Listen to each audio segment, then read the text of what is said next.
I'm running tired of relationships. Kapag swimming na ba ang lahat? Kung hindi pa, tara, samahan niyo ako sa biyaheng ito. And for today's video, papasyalan muli natin ang pinakamurang river campsite dito sa DRT. Mga kabiyeros, tara, biyahe tayo.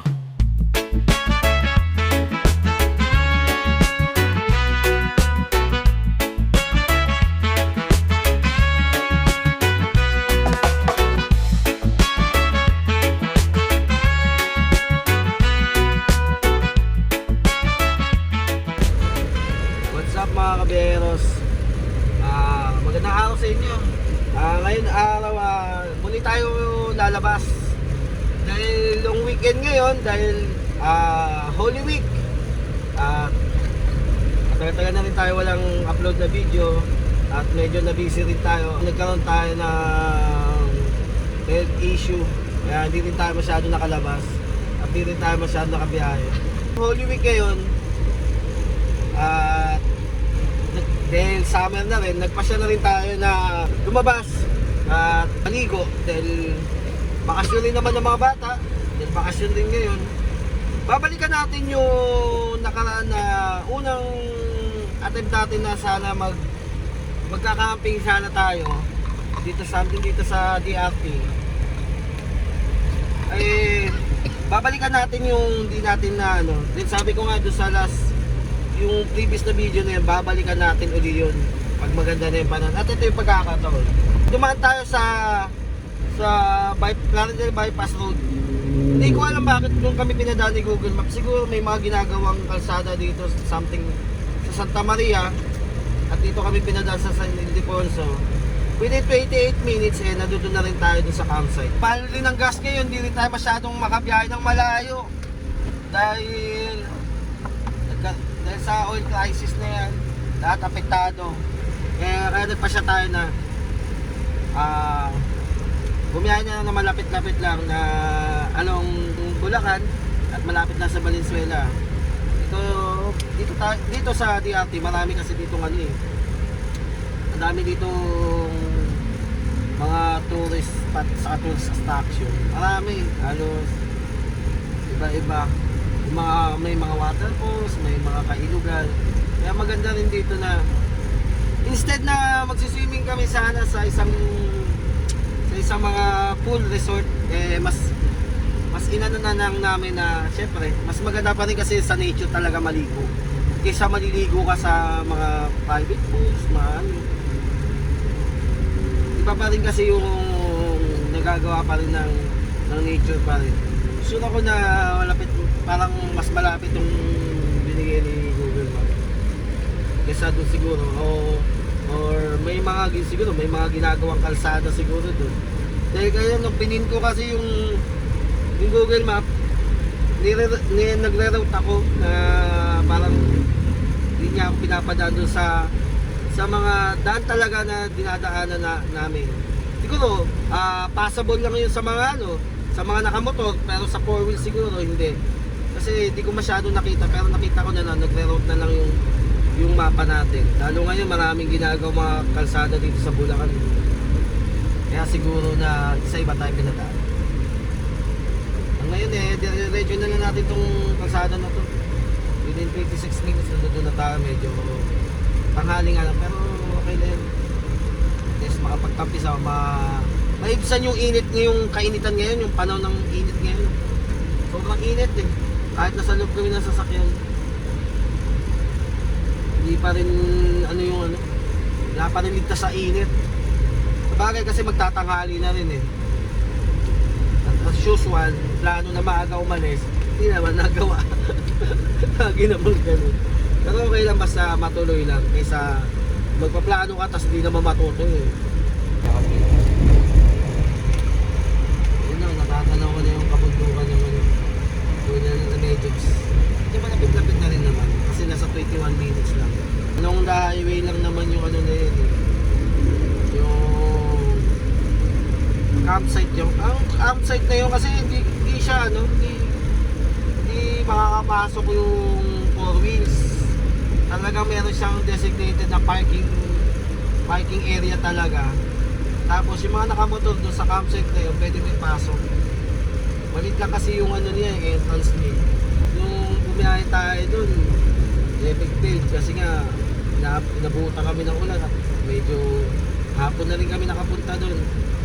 Hindi naman na siguro ulanin to dahil natirikan ng araw. Pag ganito mga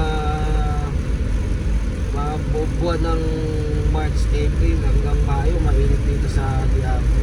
Kaya masarap dito sa ano mag nature living dito, kaya mag-camping dito sa Diablo. Sa mga oras na to, grabe ang init sa labas. Kahit na nasa loob kami ng sasakyan, dumadampi pa rin yung kainitan sa labas. At makikita mo rin sa mga puno at mga damo na tuyot na. Ilang beses na rin namin nadaanan itong lugar na to. Napapaisip nga ako kung campsite ba to o tourist attraction ba itong lugar na to. Kasi ang ganda. Kita-kita mo yung mga tataas sa mga puno. Saka ang presko tingnan, ang lilim.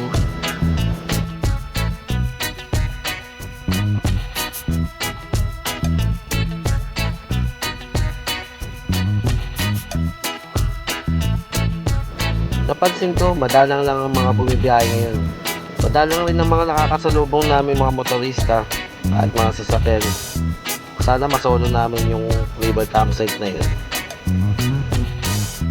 Naalala ko tuloy nung pandemic days, ang hirap pumasok dito sa loob ng DRT.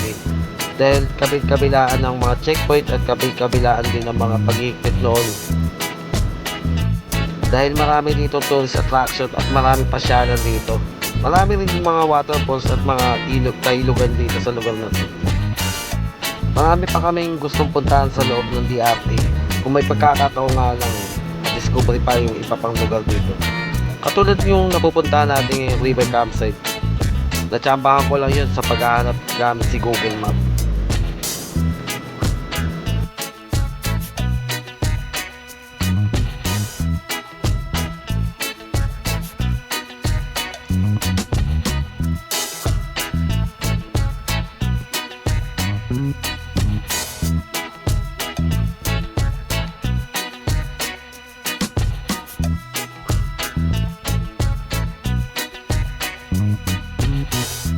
Digos yun, pataas. Wala masyado nagpupunta sa Digos Hills, no? Tanghali ka lang, boy. Tanghali lang. Lapit-lapit na tayo. At ito na. Mga ilang kurbada pa dito sa ano na to, sa kalsada na to. Walang highway naman yung ano eh, yung pupuntahan natin. Hindi ko naman tanda kung magkano entrance nun eh, pero ano ko rin naman sa inyo. Yung i-guide ko kayo kung magkano ang gagastos sa mga naghahanap ng mga paliguan dito sa DRT. Alam mo kasi natatanda ko, mura lang kasi yung ano nun, entrance nun eh. Something 20, di ba? 20 ba? Tapos yung parking ng sasakyan na pinayaran ko. Hindi ako nagkakamali, 20 din eh. 25. Parang last year kasi yun, di ba? Last year ba? Tama, last year. Nandito naman sa playlist ko mga kabiyaheros eh. Tingnan nyo na lang. Pero ito rin yun yung ano, mas updated na ano. Ito yung tulay. Pagtapos ng tulay na to, kurbada na yun. Kasi ayun yun oh. Yan. Yan yung mismo paligwa. Yan. Diyan tayo maliligo. Yan. Diba?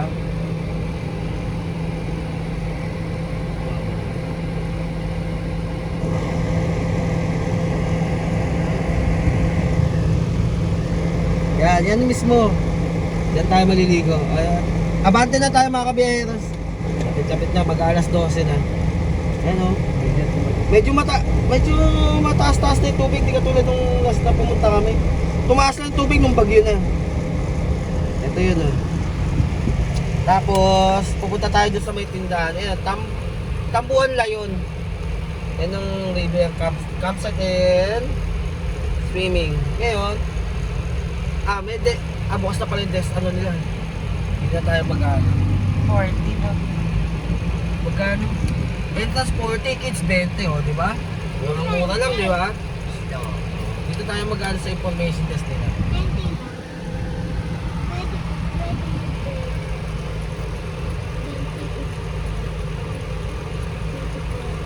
At ako bababain ko muna.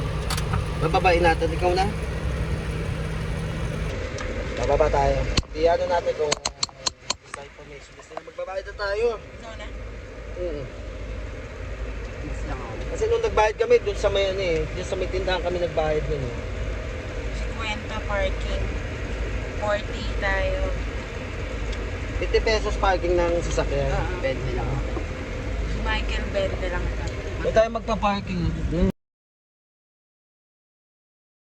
Sa kagandahan dito sa ano na to, sa river campsite na to. Ang kagandahan dito sa river campsite na to, may signal tayo. Kahit nga ang gamit natin is dito SIM, may signal. Full bar yung ano namin signal. Wala pala. Wala pala signal. Sorry mga kapiyers, akala ko may signal yung ginagamit kong network provider. Ang sabi ng mga lokal dito, ang gumaganang SIM card daw dito ay EM or Globe. Mas malakas daw ang signal kaysa sa Smart or dito SIM. Hindi naman ganun kalayuan ng parkingan ng mga 4 wheels. Tatawid ka lang sa kabila, papunta doon sa river campsite. Kung ang tanong nyo, makakapasok ba ang motor doon sa campsite? Yes, makakapasok. Kasyang-kasya. May designated na lugar naman ng mga parkingan at doon sa bandang kaliwa lang bago ka bumaba doon sa ilog mismo.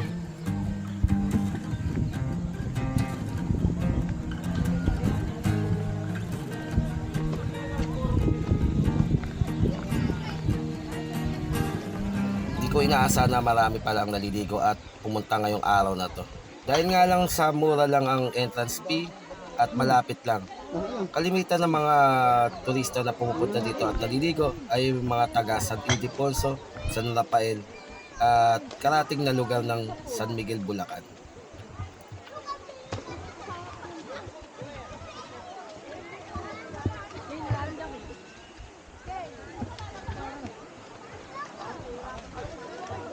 Ang kagandahan dito sa river campsite ito, may mga part na mababaw lang. Kaya nga child friendly. Kahit na magtampisaw lang sila dyan sa gilid-gilid, sa tabi-tabi lang, hindi ka mangangamba na iwanan sila at para mag-enjoy sila na pagliligo o pag-swimming. Pero syempre mas maganda pa rin na binabantayan pa rin natin ng mga kasama natin mga bata.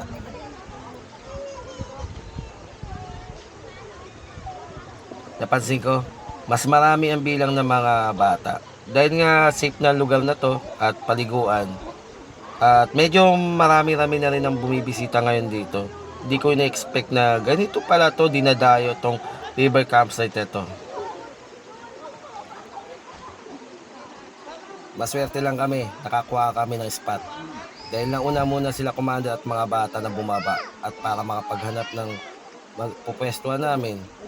Dahil sabi nga ng caretaker bumaba muna isa sa amin para tingnan kung mayroong spot pa. Kasi nga, ngayong araw na to ay halos mapuno na yung buong lugar. Kahit yung mga cottages nila dito puno na rin.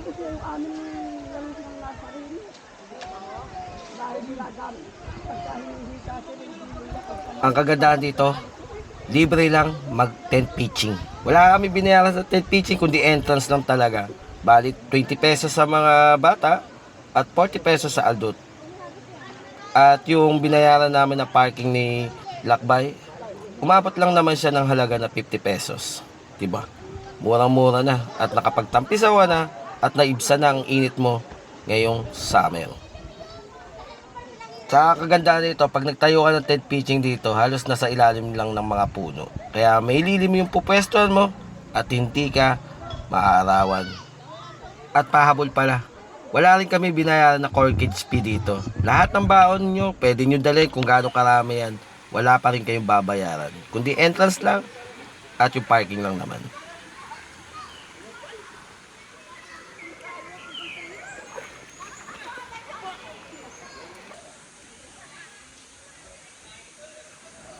Sa mga oras na to, nagbabalak na ako paliparin si Padayon. Ngunit may nangyaring hindi maganda. Problema sana, magpapalipad sana tayo nandun dito eh. Ikaw ng problema. Ito yung cellphone ko. Dito naka-install yung apps ni Padayon eh.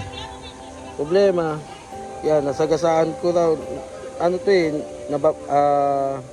nalaglag ko to pagsakay ko ng sasakyan kasi maghanap sana ako ng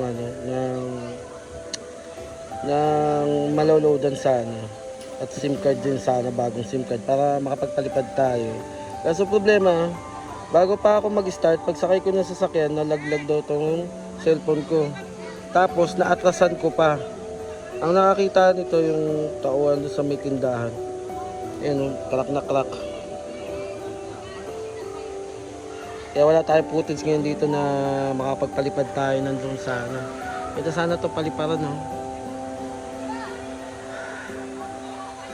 So ito nangyari. Minsan may mga bagay at sitwasyon na hindi sadya nang nangyayari. Kasama talaga yan sa mga road trip at mga kasiyahan. At parte rin yan ng buhay na hindi palagi masaya at hindi lagi nakaplanado. May mga pangyayari at mga bagay na unexpected o talaga mangyayari sa iyo. Ika nga, show must go on nga. Hindi lang matatapos ang kasiyahan na to at ang araw na to na ganun lang mangyayari. Kasama talaga yan. Tanggapin natin at enjoy na lang natin ang ganda ng kalikasan na to at ang ilog ng river campsite. So mamaya magtatampisaw tayo.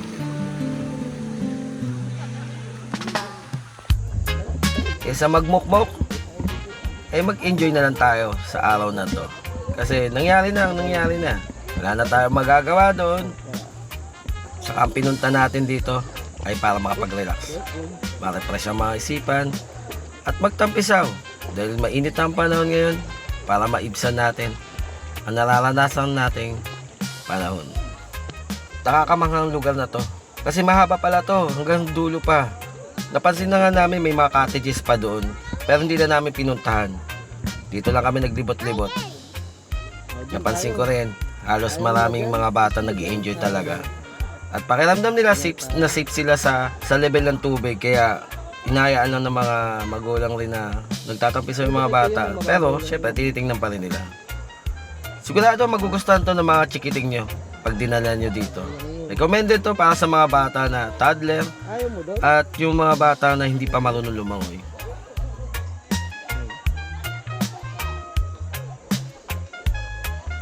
Pero ayaw ko na dadala niya ako sa akin. Hindi, ako bahala sa'yo. Dadala niya ako sa akin.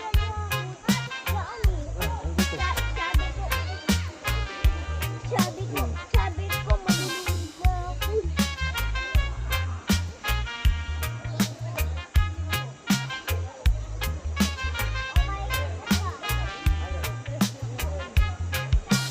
Maganda sana din, puro bata. Ayaw niyo.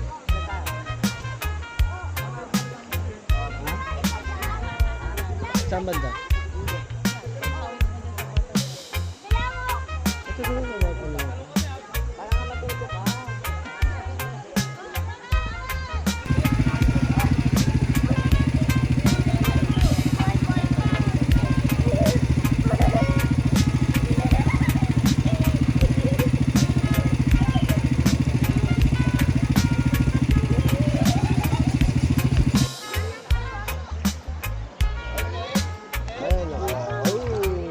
Lapit lang yan. Grabe ang lamig ng tubig sa ilog na to. Nakaka-refresh talaga. Yung init ng panahon na nasa namin sa araw na to, naibsan niya. Saka, itong part na to medyo malalim-lalim to. Maabot to hanggang leeg sa mga tulad kong adult. Dito, hindi advisable talaga dali ng mga bata. Except na kung marunong lumawi. Kaya hanggang dito lang kami. Ang ganda nga ng view dito. Gusto ko dun. Ayun, may mga bata dun. Malalim din.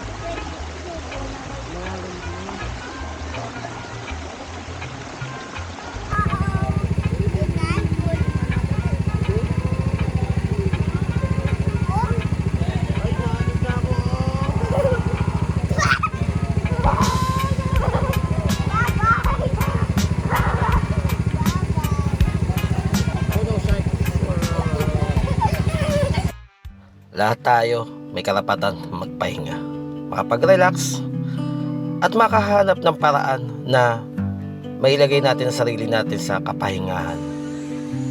Kahit sino man, walang karapatan na questionin ang mga ginagawa natin para sa sarili natin.